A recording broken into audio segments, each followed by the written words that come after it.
Welcome, guys. Welcome to White Lotus Blooms TV. I'm so glad to have you guys tune in another time. Can I just stop right quick to say thank you to all of you who watched the first video, who liked it, who loved it, and who shared it.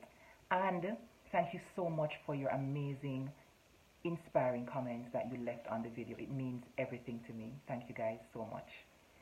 Now, I want White Lotus Blooms TV to focus on inspiration, wellness, relationships, and what I call joie de vie, which is the joy of life. And we started out on the inspiration note talking about purpose. And today I want us to kickstart our relationship element of White Lotus Blooms. And I want us to talk about unpacking patterns of pain. Unpacking patterns of pain. It's not a very sexy topic. But before we get to the juicy stuff of finding the love you want and deserve, and finding your ideal man or your ideal woman, we have to do some work.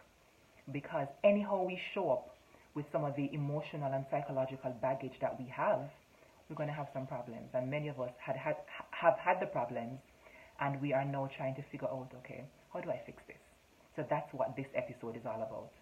Now, to help me flesh out this topic of unpacking the patterns of pain, I'm going to draw on Sigmund Freud. Some of you love him, some of you hate him, some of you love him and hate him, but I do believe he was onto quite a few things. I think he was onto something, guys. He came up with a concept that's called repetition compulsion, and it can be summarized in a nutshell by saying we repeat what we don't heal. We repeat what we don't heal. We repeat what we don't heal. If you're looking for a more textbook definition, then repetition compulsion is the psychological mechanism that we put in place to rewrite our childhood histories with the view of having a different result. So many of us had difficult relationships. It may not have been entirely difficult, but we may have had some elements of discomfort in our relationships with our significant others in childhood, which oftentimes are, as you know, parents, your father, your mother, or stepmother, stepfather, a guardian, maybe somebody else raised you, your grandma, your aunt, etc. And the issues, the conflicts that we had in childhood with those primary persons in our lives, oftentimes we don't have the resources when we're younger to really be able to express them. And so the feelings that we have oftentimes get repressed. Now, the interesting thing about repetition compulsion is that they don't really disappear, those feelings and challenges. What happens is that as we grow older, we start to seek out partners, love partners. We start to seek out scenarios that will in effect recreate the very conflicts that we had when we were younger. And why do we do that? Obviously, it's not a conscious effort. Excuse me. It's not conscious, because who wants to recreate drama and conflict and pain? It's a largely unconscious process. And why we do it is because we're trying to resolve it. So we keep replaying it with the hope that we will get a different, better result in our adult life. But if we don't really analyze and do the work, what ends up happening is that your 6-year-old self or your 7-year-old self is in effect calling the shots.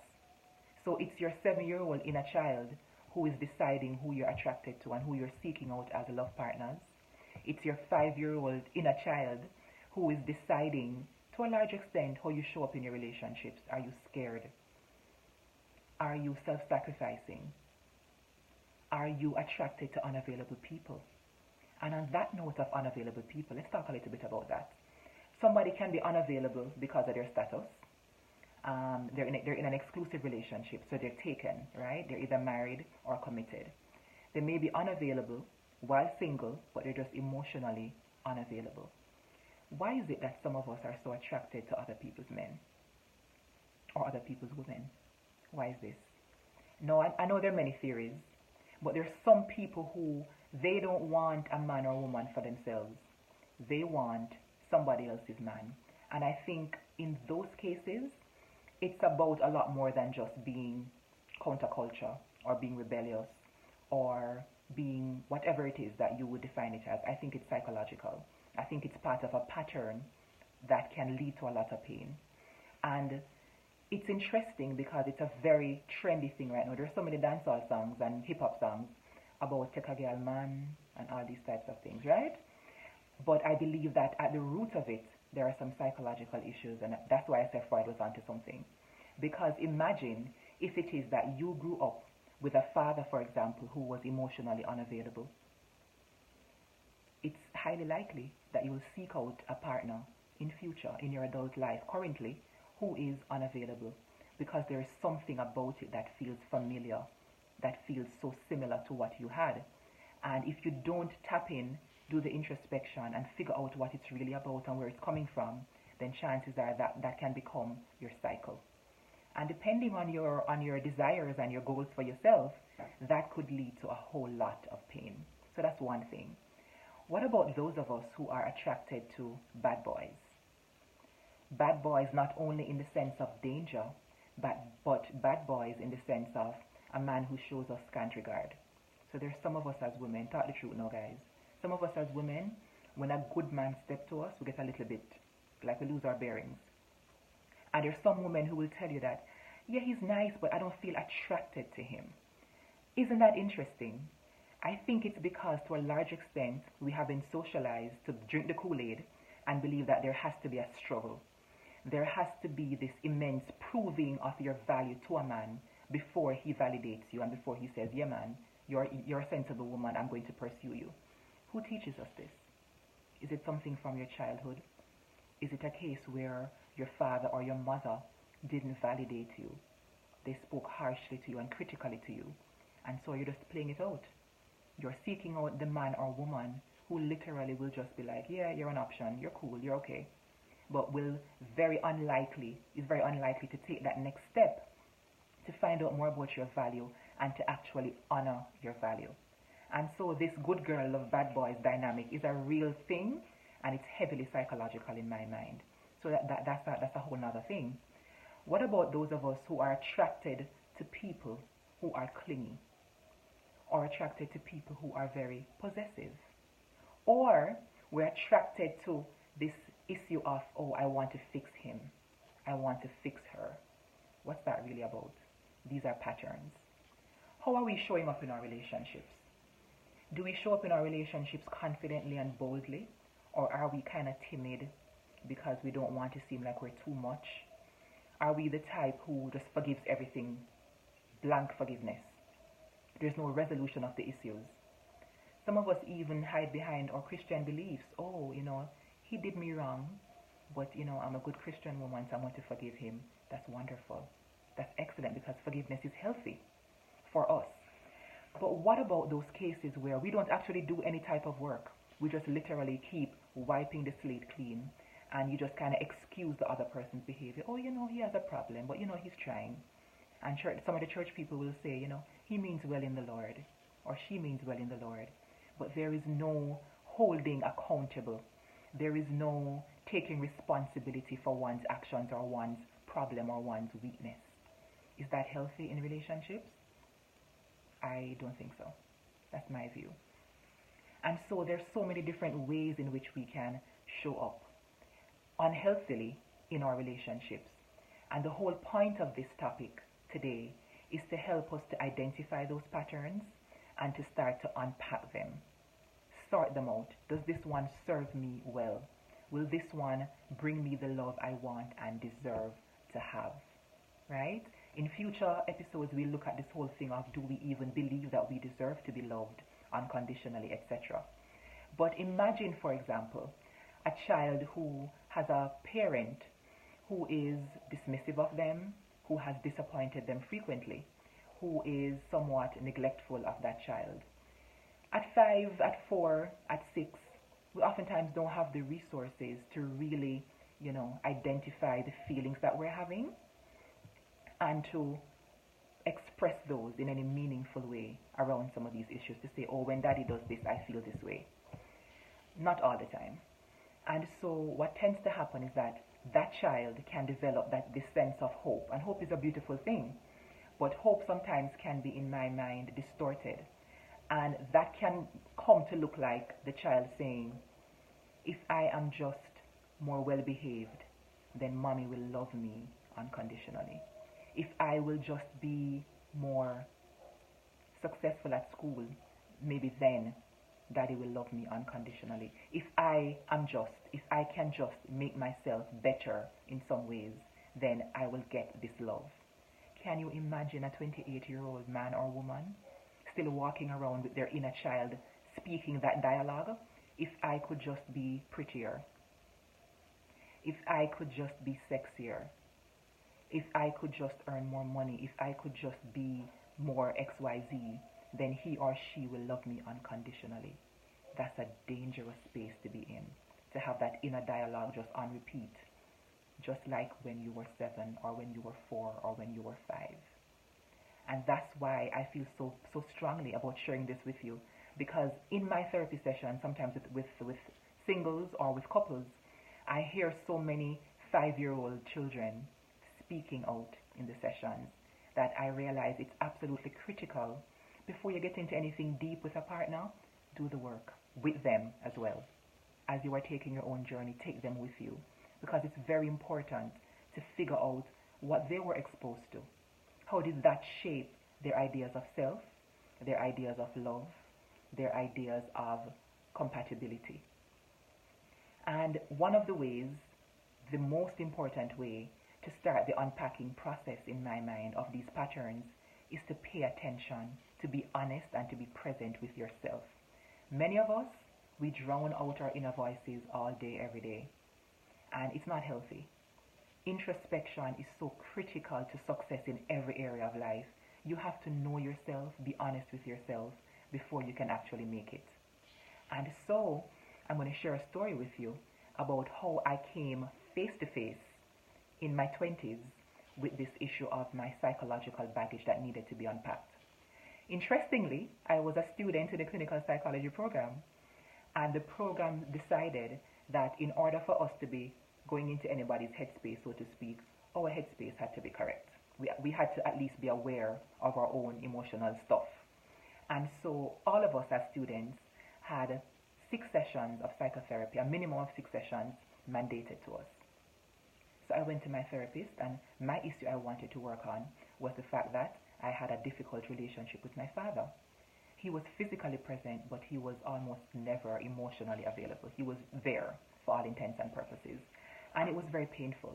At that tender age, I couldn't make sense of why this man is just not present or relevant to me. He was just there. And it felt in many ways like rejection and like abandonment, even though he was physically there.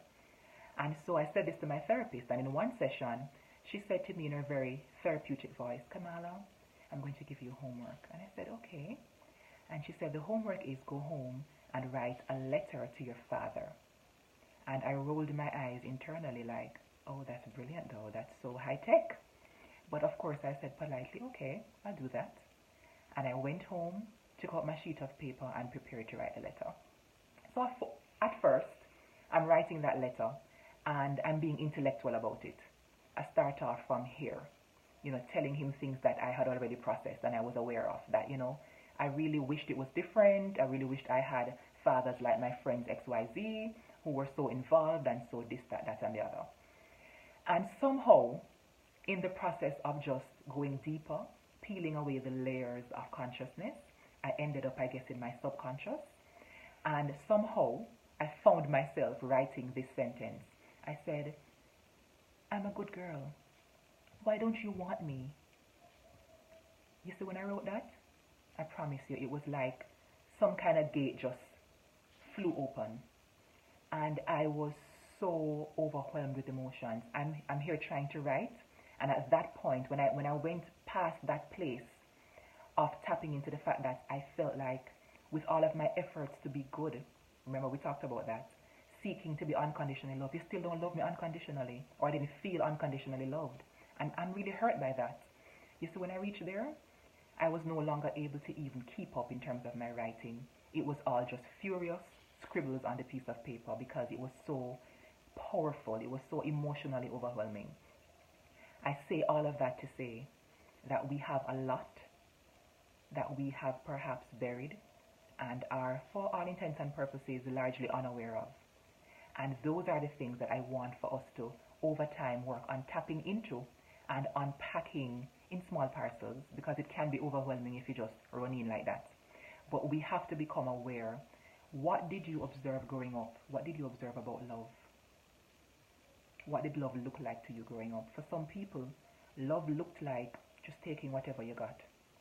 And there's some of us who are walking around perhaps resenting our mothers or our fathers because we thought they took more than they should have.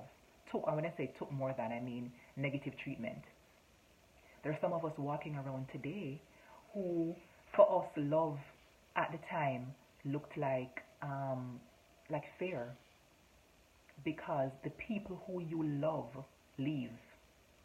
Perhaps they left, excuse me, to pursue other opportunities. Perhaps they left and did not come back.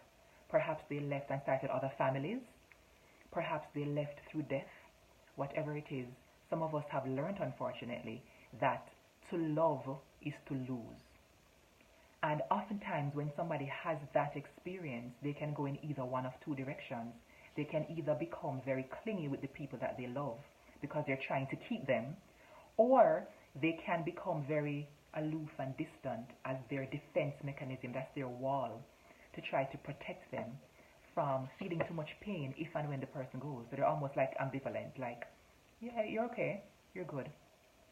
Now imagine if two people end up in a relationship. One of them has chosen the route of being clingy, and the other one has chosen the route of being distant. What do you think going to happen? There is going to be a demand and withdrawal dynamic that can be extremely problematic in relationships. And so this is why it's so important to really become aware of our stuff. Take responsibility. Don't judge yourself. Don't judge yourself. Don't judge yourself. We all have our stuff. Nothing is wrong with it. Just take responsibility. It's there. I see you. I see you. I see you. Okay. Now I know where that's coming from. And to over time unpack it and own it. And when you own it, it can't hurt you anymore, and it can't hurt your partner anymore. And it's always a work in progress, but it's so worth it to do the work. I'm going to be doing online classes and, of course, live classes coming up in real life. And I'm also going to be doing ebooks to give you more resources and more content around these topics, because obviously they're very relevant to us. But until then, I encourage you to do some homework. Get your paper, get your pencil, start making some notes, start looking inward, right? Start to unpack in real life. And I promise you it will be worth the effort. Thank you so much again for joining us on this another episode of White Lotus Blooms TV. I'd love to hear from you. What topics would you like me to cover? What questions might you have? And, how did you feel about this video? I am here, again, to serve and to create a space for all of you lovely people out there. Thank you so much.